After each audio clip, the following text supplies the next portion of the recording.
Coupé du monde, à Makatea, c'est le sentiment mais aussi la réalité que vit au quotidien la population.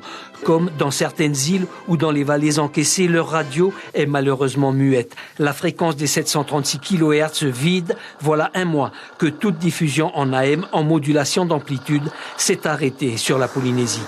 Ils craignent d'être les oubliés du service public.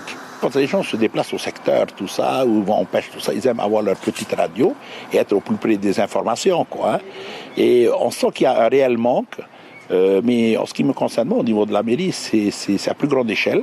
C'est en cas de catastrophe naturelle, tout ça. Bon, on préconise toujours, dans ce cas de figure, de se doter de piles Moripata, et surtout de radio aussi.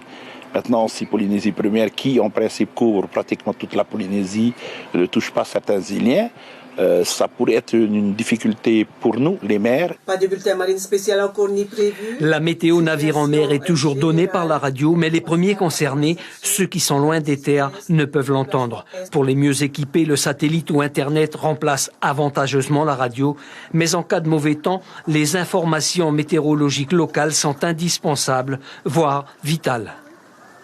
Si on est en mer et qu'on n'a pas la météo, donc là, l'AM, on ne peut plus écouter RFO maintenant. Mais nous, sur certains voiliers, on a des moyens de communication, téléphone satellite, Iridium ou Imersat. Donc dans ce cas-là, on peut contacter quelqu'un à terre et avoir le bulletin météo. Par contre, ceux qui n'ont pas le téléphone, ouais, ça, ils sont embêtés, il leur faut la radio. La grande majorité des îles des archipels sont couvertes par la bande FM. Au total, 48 émetteurs sont au service du public. Mais vu l'immensité du pays, des zones restent éloignées des ondes. Ce n'est pas nous seulement qui devons décider sur le budget.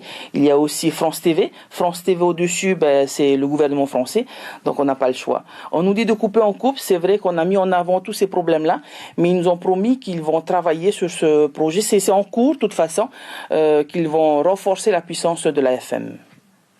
5 nouveaux émetteurs FM ont été déployés dernièrement dans les archipels pour pallier cette suppression ou renforcer la diffusion existante. Sur ces îles, les habitants peuvent capter Polynésie Première en passant de l'AM à l'AFM pour effectuer leurs recherches de stations.